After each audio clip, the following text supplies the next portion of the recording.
The Gayo Highlands in the Aceh province is a mountainous or having wet tropical climate and fertile soil. Located at a height between 900 meters and 1,700 meters above sea level, the temperature in Gayo Highlands is between 16 and 22 degrees Celsius. This area is suitable for growing and producing coffee with a distinctive taste. Thus, the area is well known internationally. The Gayo Highlands consists of 3 regencies, namely Aceh Tengah Regency, Banda Meriah Regency, and Gayo Luas Regency. To this day, the Gayo Highlands have been well known as one of the regions producing the best coffee in the world.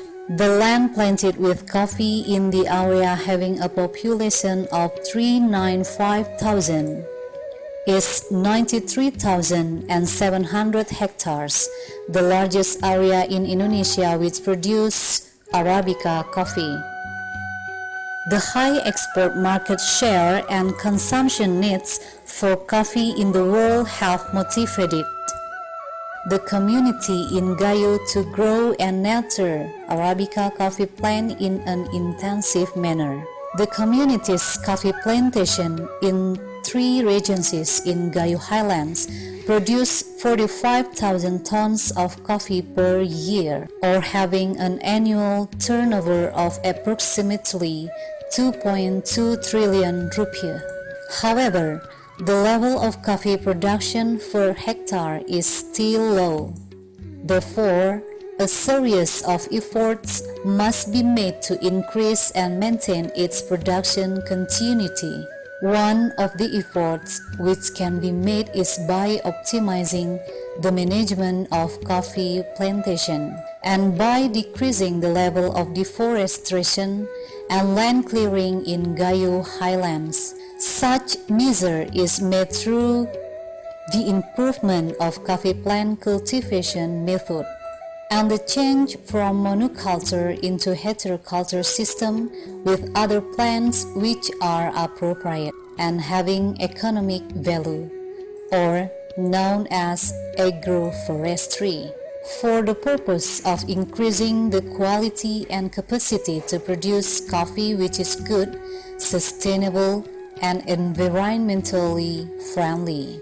Conservation International Indonesia, or CI Indonesia, since the last several years has facilitated the coffee farmers in Aceh Tengah Regency to apply the proper agricultural technique, which include conducting organic farming by taking the conservation principles into account.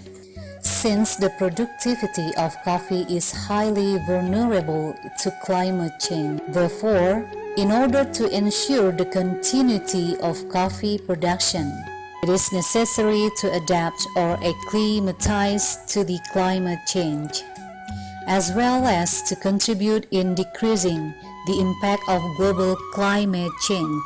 There are 7 measures which must be taken to increase coffee production and productivity. The selection of coffee seeds and variety.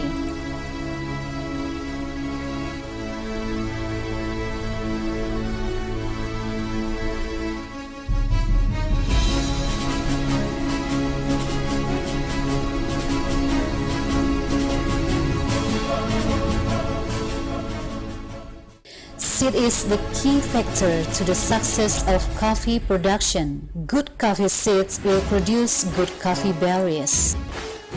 This measure is started by determining primary trees which are over 5 years old, having straight and firm stem growth, good canopy shape or good branching and leaves, which are likely to produce large quantities of big berries, which are free from pests and diseases. The berries are selected from the bunch of berries in the 3rd up to the 5th bunch of the berry-producing branch. Several superior coffee varieties have been released by the Minister of Agriculture of the Republic of Indonesia. Among other things, Gayo 1 variety, Gayo 2 variety and P88 variety. 3 varieties have undergone research on their taste and resistance against pests and diseases. Seeds of coffee plants are obtained from designed parent plantations. Subsequently, seedling cultivation and nursery are conducted. After the seed reach the age of 6 to 8 months, in the nursery of coffee seeds are ready to be moved to the planting area. Seeds may be planted directly at the seed bed or by using polybags. Choose a loose soil which is free from nematodes and mold.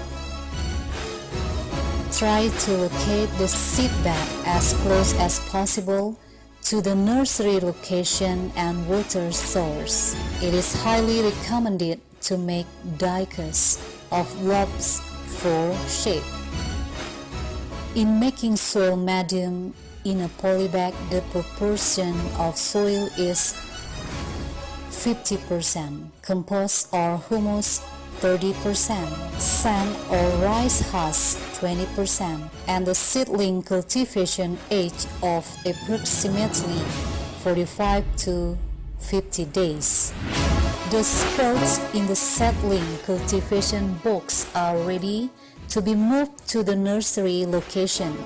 Watering must be conducted twice a day, in the morning and in the afternoon. Depending on the weather condition, watering is conducted sufficiently. Planting.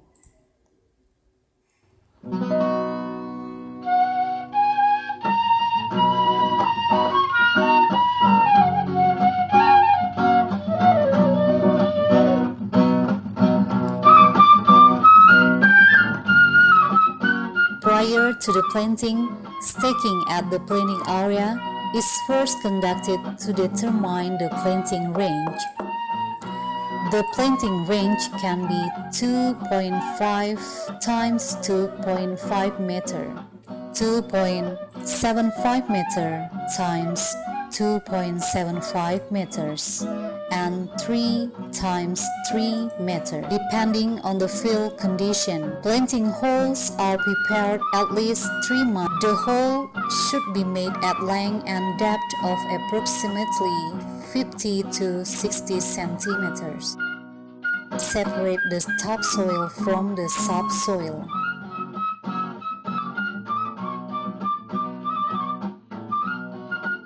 After a few days, close the plant holes. Insert the topsoil which is mixed with manure or compost.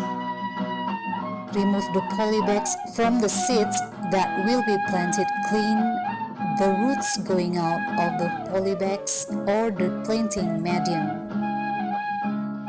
Be careful not to break or crush the soil from the polybags.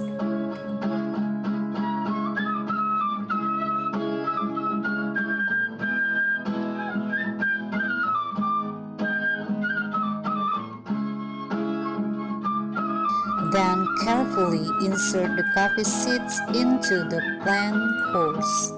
Make sure that the root collars are not planted because it can hamper the growth.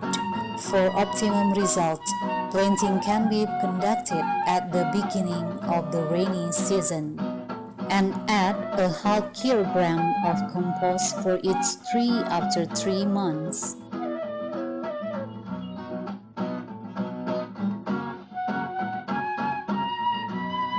At a steep land, terraces should be made around the plants to prevent erosion.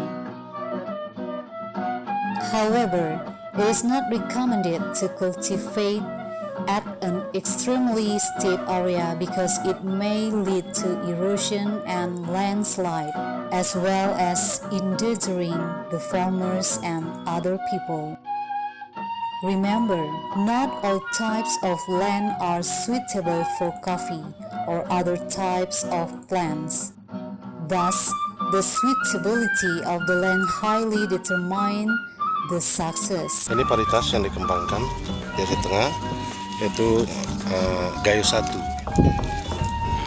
Dan ini setelah proses penanaman kurang lebih sekitar 5 bulan, di bulan 12 Desember 2011.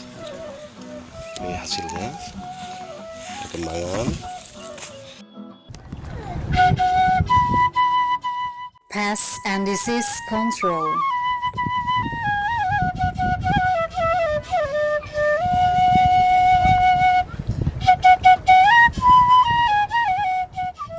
Pest and disease control over coffee plants is very important in helping coffee farmers to produce coffee optimally. Pests and diseases can lead to the disruption of the growth and production process of coffee, which resulted in the decreasing production. In order to control pests and diseases, we can conduct spraying and fertilizing.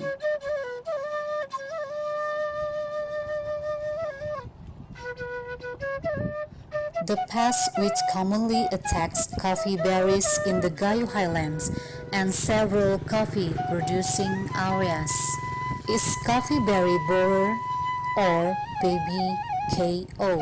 Prevention to this type of pest is spray the coffee plants by using organic pesticides or biopesticides Bioferia bassiana.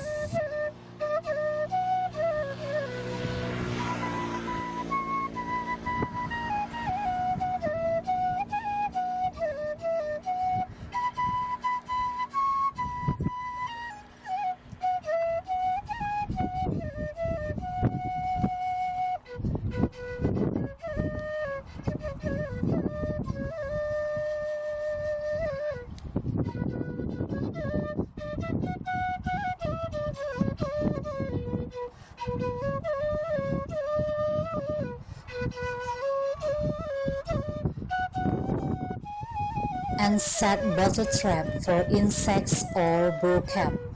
Biostrap are set in an evenly distributed manner, approximately 20 bottles per hectare for 2 consecutive years.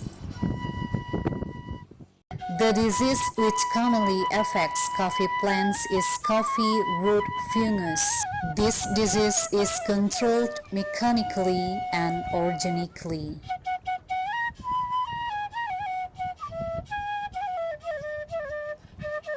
Organically, it is controlled by using sulfur on the affected area or using biopesticide trichoderma by scattering it around the coffee rooting.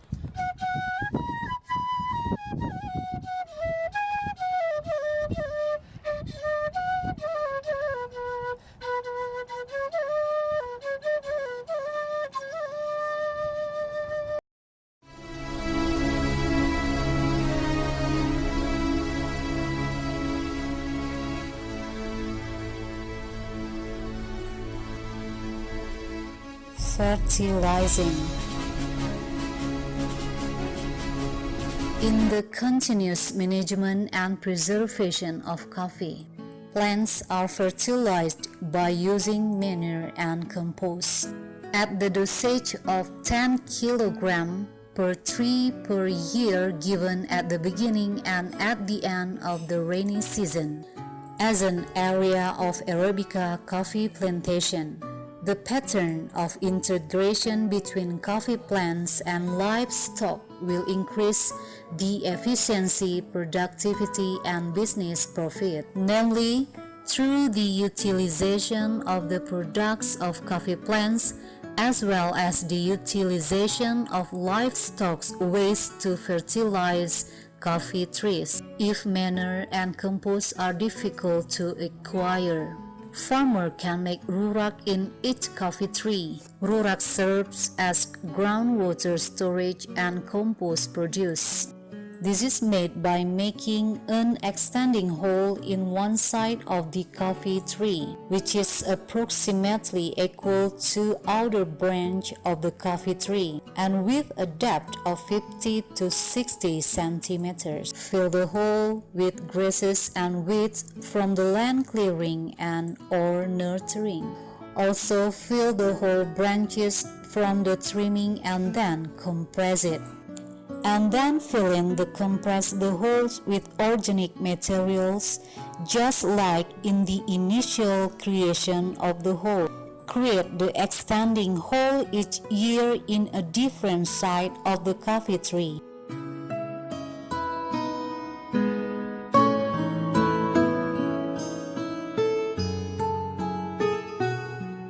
Planting of shade trees.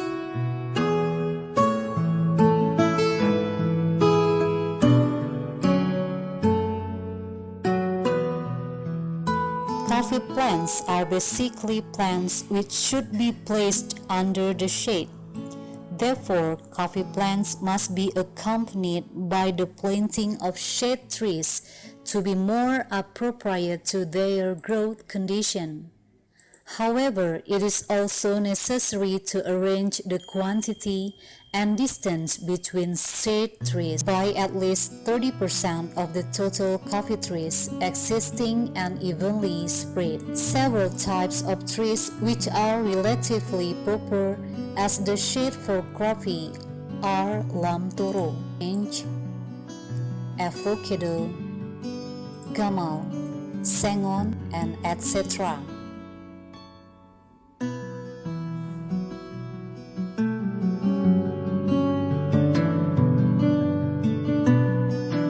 Preservation and trimming.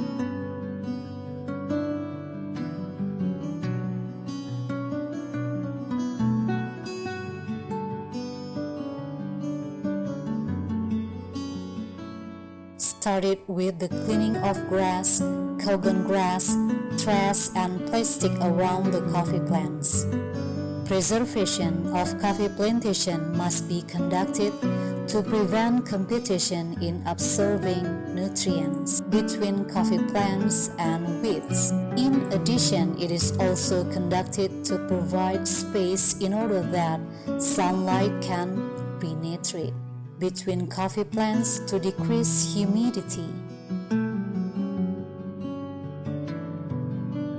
Trimming of coffee plants is divided into two phases. Trimming for changing shapes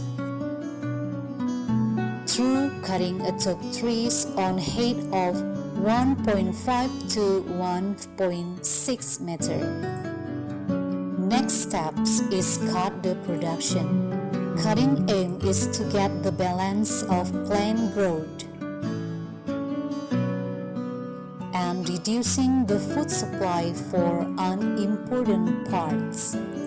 So it should make production of coffee fruit can be optimized and continuously every year. This way can be done by removing an unproductive branches, like an old branch that has been fruitful 2 or 3 times and broken branches.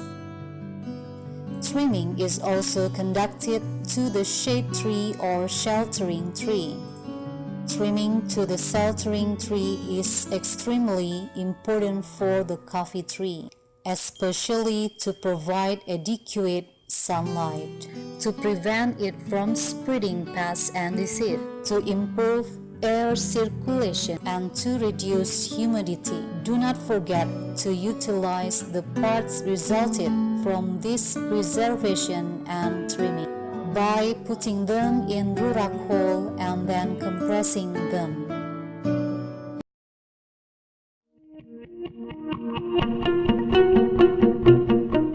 Harvest and post-harvest.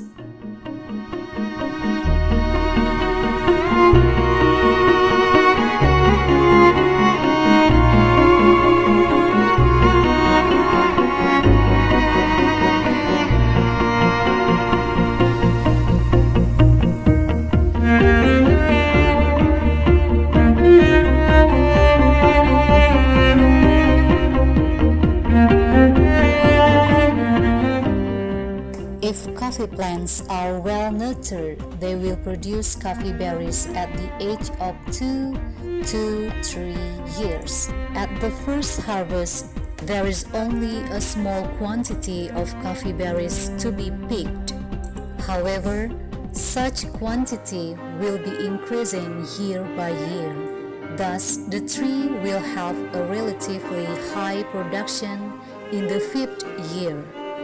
Coffee harvest is conducted by picking ripe red coffee berries, and then the red berries are sorted by soaking them in a tube containing water. Floating berries are separated.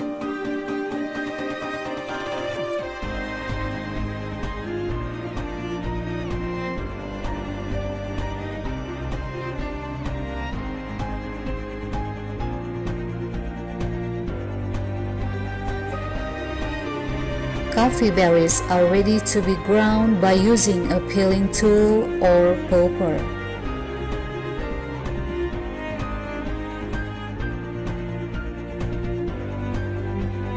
The purpose of grinding is to separate coffee beans from the red cover.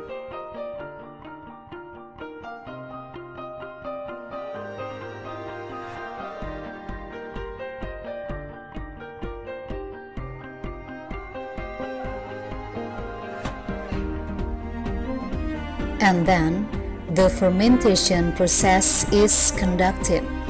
Fermentation is conducted for at least 12 hours to 36 hours in a plastic gunny sack or fermenting tub. The purpose is to facilitate the cleaning of mucus in the washing process. Washing is conducted with the purpose of cleaning the beans from mucus and re-separating the floating beans. Washing should be conducted in running water. Washing is finished when the beans are not slick or rolled. However, use water wisely. The water used to wash coffee beans can be used again to wash other coffee beans or used to water the plants.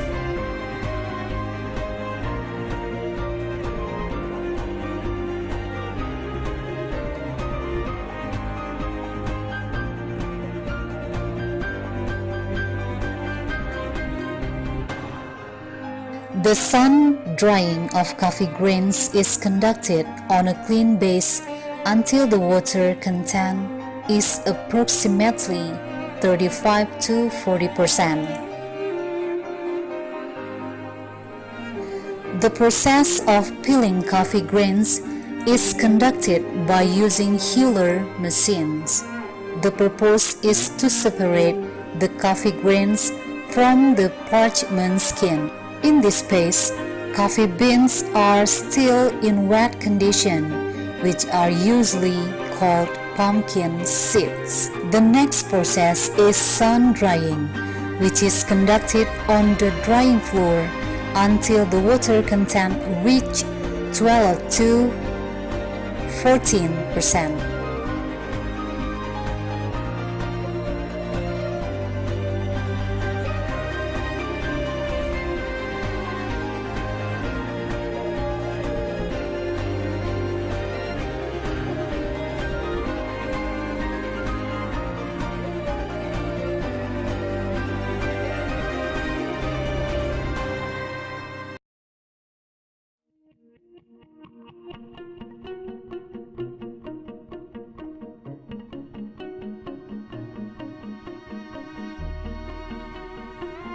The process of sortation or sorting can be conducted mechanically and manually.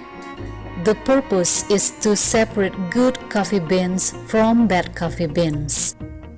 Good coffee beans are packed in gunny sacks weighing 60 kg per gunny sack, and they are ready to be marketed domestically and internationally.